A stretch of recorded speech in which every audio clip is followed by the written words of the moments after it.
This is Jordan Edwards, and this is the Business Jiu Jitsu Podcast. Nur, thank you for doing this. Thanks for having me. Yeah, you're a lifelong martial artist?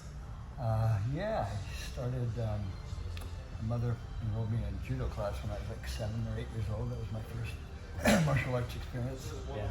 Judo, and then I wrestled through junior high school and high school. Yep. And then I took up Chinese kickboxing, Sanda, Sancho. I trained with the Shaolin monks. Cool. Moved to China for a year, trained in the Shaolin Temple. Wow. 10 hours a day, full time. And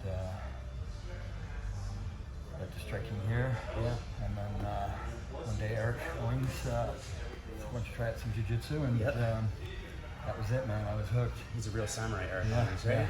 yeah. The first time I became aware of him was when he did that GSP fitness. Yeah, that was DVD right when I series. got there. Here, they were doing the Rush Fit DVD. Yeah. That him and Eric created together. That was great. I never tried it in person, but Yeah. yeah. And you're a legend in the New York nightlife business, if I may say so. You have been the proprietor of some of the most well-known New York City nightlife spots like Rose Bar and Electric Room, and now Butterfly Lounge. Yep. Been doing it for a long time. Yeah. 25 years of nightlife hospitality in New York City. Yeah. What brought you to nightlife? Man, I was working on Wall Street. I was a trader on Wall Street, and I was commuting from Connecticut at the time. And I renovated an old nightclub. It was an old movie theater, one of the big 1,500 square foot movie theaters, mezzanine and whatnot. And I converted it into like a live music venue. Yeah. Partnered up with New York promoter. His name was Ron Delsner, and we would bring all the concerts that came from like old venues in New York, like Roseland, Ballroom, some of the 2,000 to 3,000 person size rooms, and then we rerouted them into my club as part of the circuit for the live bands. And I got a taste for that, and I eventually moved to New York, and we sold that venue, and I leased the space in Soho and Mercer Street, and after that, created a little lounge. In the day I got my liquor license, I left Wall Street. That was it. Yeah. That was my first bar in New York, a place called Wax. Wow. How was that experience, coming into the city, switching careers, starting something new? I'm sure it was a pretty cool scene. It was, it was really cool then too. It was great. I guess I kind of fell into like a downtown niche while I was still working on Wall Street, and it just, there were no rules. There were no rules, man. Yeah. Downtown was pretty crazy. It was fun. It was a great learning experience. The ebb and flow of New York City over the time that you've seen it, it has gone through so many evolutions. Yeah, it's very tame now. I mean, God, like they were. I think that was when they were telling people they couldn't dance in New York. Giuliani was giving us tickets for people dancing. If you're moving your legs too much, it was the start of mellow in New York. Yeah, for sure. So how did those two worlds collide for you? I mean, having this discipline of martial arts in your life, but nightlife is at night. Yeah. God. I'm trying to think when I really started. I guess it really came back into play because I didn't really do martial arts since I was done wrestling in high school, and then I was moving to London to do a project, and I moved over there, and a friend of mine was the developer, and it got delayed big time. I was living there and I had nothing really to work on, so I started training in a place called Shaolin Temple, UK. It was a monk who came from the Shaolin Temple and specialized in Sanda, Sancho, Chinese kickboxing, throwers, takedowns, and all that. So while I was waiting for this project to happen, that's what I did, man. I dove into it. I trained every day, and like 3 times a day, and it was like almost full time there. And the project went on for like 2 years. Yeah. So finally, I was like, I had spent so much time training. The master of our temple was, like I said, a monk who came from the Shaolin Temple, and he got me in as a Westerner. And I moved there thinking I was going to go for like 8 weeks, 12 weeks maybe, and the place was project going, I'd come back and I just stayed there for a year. It was great, and then that was it. And then pretty much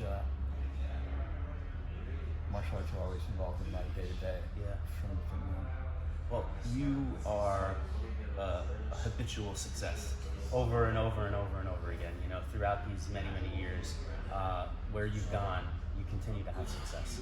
Not only were you successful in your business, but you also rose to start a new practice later in life, Brazilian Jiu Jitsu, and then you went on to somehow decide that you wanted to compete in the world stage, and you ended up winning worlds at purple belt, right? it was blue belt. At blue belt, actually, yeah. I mean, if you go to compete at worlds at any age, it's a massive accomplishment. One of the things I'm trying to get at in this book is the habits and the traits and the principles that people find success with cross discipline. For me, when I was starting my business, I had a lot of early success, but that my natural talent only took me so far. You know, my ego got in the way and had a big ego crash. I then had to go learn and humble myself, and martial arts was the thing that I fell back on every single night. So even though I would have the success in my business and people were looking up to me to go to business, the fact is I was 28 at the time. Today I'm about to be 35. I didn't have the tools. But martial arts, going there night after night, getting beat up in that meat grinder, it helped me. So did you have any kind of experience like that?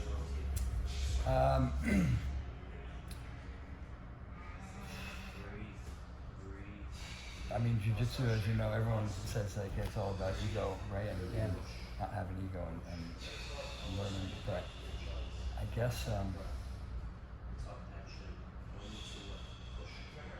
I had an experience like that. I actually, I did a lot of venues in New York, and there was a lot of success. But after my last one, after I did a deal with Electric Room, it was like the first venue that I hadn't really owned myself. I did a deal with some friends. It was a 5-year deal, and when 5 years was up, I just expected it to be renewed. I've always had my own leases. It never occurred to me that it wouldn't have been renewed. So it was a big eye opener for me, and I didn't work for like 2 years.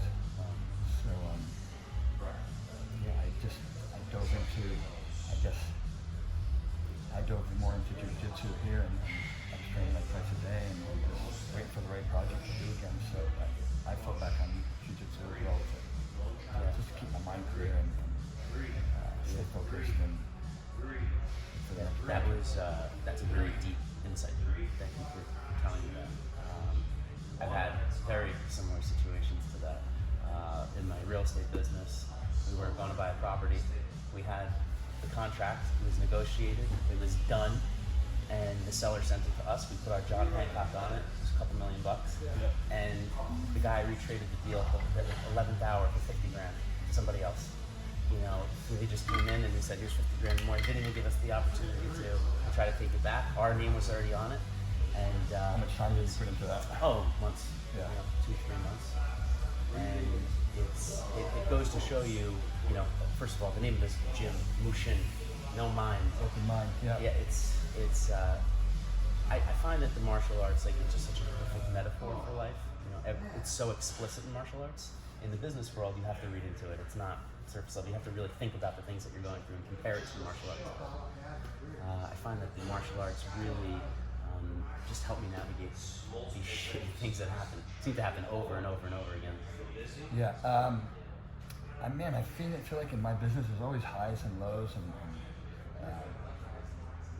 whenever things aren't going my way, I dive more into the martial arts, and it seems to stabilize me and get me focused, and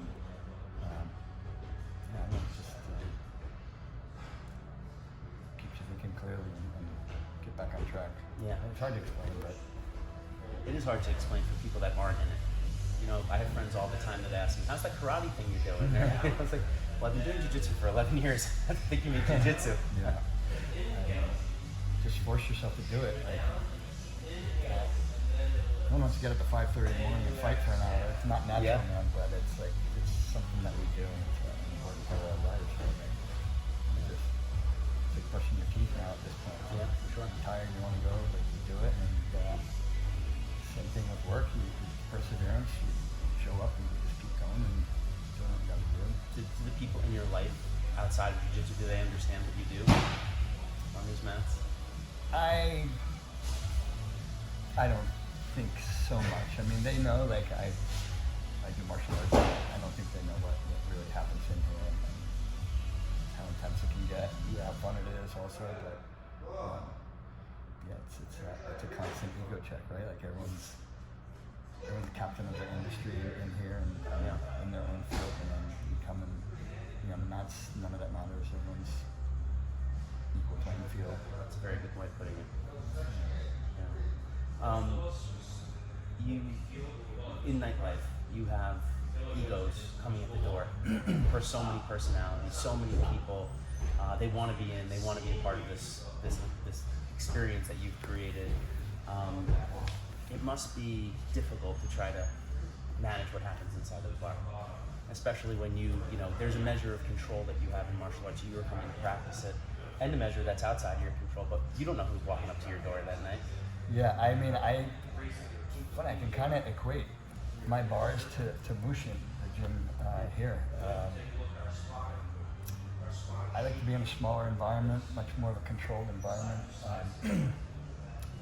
To be around like-minded thinking people, and I guess if I compare like a large nightclub to a large gym, you've got all the yahoos coming in and everyone wants to hear shitty music, and people have their own agendas and they're not on the same page as you. So I guess maybe like I like to have smaller environments that I can control and curate and keep solid people around me and solid people in the club. Yep.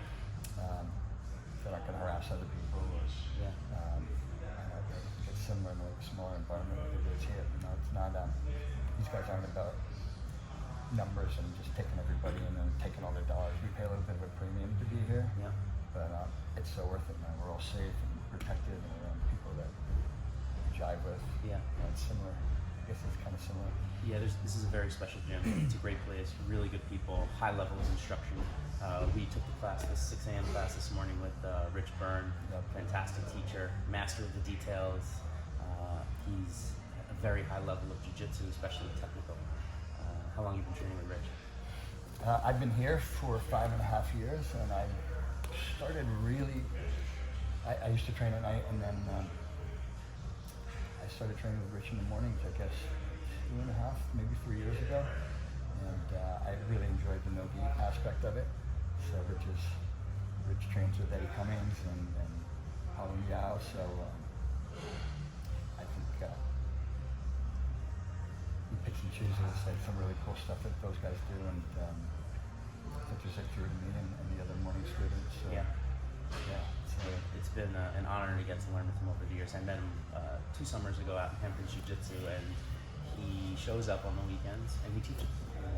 He'll teach for hours and roll for hours, and anybody that has a question, he's so generous with his knowledge and his time.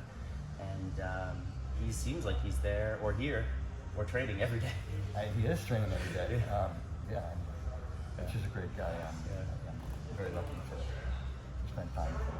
You go out to the house in Hampton, he's got the cage in the basement, and it's incredible. Super private sessions at the house before Hampton Jiu Jitsu. So that's these guys are all great. Rich and Eric, obviously. Eric, and he can tell if someone walks in the door off that elevator, and before they even take their shoes off, Eric's going to know if they're going to fit into this gym or not. He's a really good judge of character.